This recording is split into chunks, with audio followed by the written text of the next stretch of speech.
So, remember how in The Fifth Element, one perfect moment of love saved the entire universe? Well, what if that just wasn't enough? Today, we're cracking open the design docs for a proposed sequel, and we're going to see how that one moment could become a whole galaxy wide movement. Yeah, we all remember that scene, right? Lilu, the fifth element, channeling this divine light that's literally powered by love. Just one person in one single moment becomes the ultimate weapon against pure evil. It was this perfect, self-contained miracle. Okay, so what happens 30 years down the line? These documents ask this amazing question that kind of pokes a hole in that perfect moment. They ask, can love actually evolve? Can it go from being a moment to a movement? Can you scale it up from just one hero to, I don't know, a sustainable force across the entire galaxy? All right, let's get into it. So this new concept, which they're calling the sixth element, is all about taking that core theme from the original movie and just evolving it. This isn't a reboot, okay? Think of it more like a full-on upgrade to the universe's operating system. And you can see the whole idea right here. It's a huge shift in philosophy. We're going from love as a moment to love as a movement. The power isn't in just one hero anymore. It's in everyone. It's like going from a single lightning strike to a whole power grid that's fueled by, well, by empathy. All right, so let's fast forward 3 decades. The galaxy is this hyper-stylish, neon-drenched, retro-futuristic dream. I mean, picture vertical gardens just wrapped around these massive chrome spires in orbital Paris. Everything looks peaceful, but something new, a new kind of threat is starting to creep out of that silence. And these documents, they describe this galaxy where 30 years of peace, enforced peace, came with a hidden price tag. And that price is mass emotional suppression. Everyone is just so polite, so orderly. They've basically forgotten how to really feel anything. And you know what that creates? An emotional vacuum, the perfect breeding ground for an enemy that's silent, beautiful, and absolutely terrifying. And here is our new threat. This is not some monster you can just shoot. The final hymn is an idea. It's something you have to counter. It's this belief that all suffering finally ends when you take messy, vibrant, chaotic life and force it into perfect, silent, crystalline order. It's a beautiful idea in a way, and it's so, so wrong. So how do you fight a song? You can't just send in an army, right? So instead, the story brings together, well, not a team of chosen ones, but this totally mismatched crew of catalysts. Each one is essential, but for a totally different reason. Let's meet him. First up, we've got Jax. He's our rugged ex-pilot, and honestly, he's perfectly happy just running his floating salvage yard.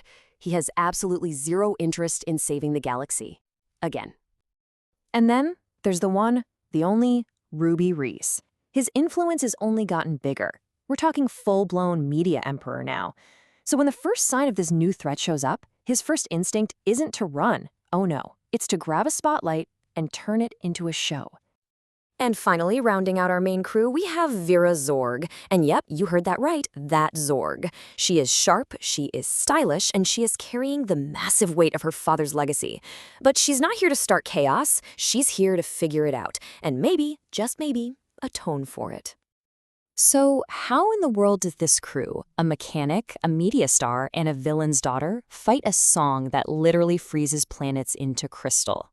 Well, they stumble upon a brand new elemental power. And this is it. The core idea our heroes discover is something called resonance. And it's not a weapon that one person can just wield. No, it's a network that has to be built by everyone. There's a great line in the documents. Shared by all, it sustains. Centered on one, it breaks. That says it all, really. And this is how they plan to do it. It's brilliant. It's part logistics, part media blitz, and part like a spiritual awakening. So first, they hand out these heart engines, which are basically wearable tech disguised as super cool fashion accessories. Then, Ruby gets on his network and broadcasts a really simple call to action. He asks billions of people to do one small, kind act, all at the exact same time. And what that does is create this synchronized, rhythmic pulse of good vibes that just ignites resonance across the whole galaxy. And all of this, it builds to a climax that totally redefines what saving the world even means. We're moving away from a single point of light to an entire galaxy just humming in harmony. So the final showdown? It's not a dogfight in space. It's a battle of frequencies. You've got the cold, perfect, sterile order of the hymn on one side, and on the other, the warm, messy, vibrant, and incredibly powerful music of a connected galaxy. It's basically a cosmic chorus versus a haunting silence. And this is what it's all about. The story just completely pivots away from the whole lone hero thing. The day isn't saved because one person found love. It's saved because billions of people chose to share it, even if it was just in some small way. So this is the big takeaway from all these creative docs, right? It's the evolution of the original movie's theme, but it's updated for right now. For a time when we get that the biggest challenges we face need all of us, not just one savior. It's the idea of love as a network. And the whole project leaves us with this one last, really provocative thought. It's right there. Perfection is easy. Living is hard. Choose living. I mean, that's the ultimate choice, isn't it? The cold, easy perfection of silence, or the hard, messy, beautiful, and connected thing we call life.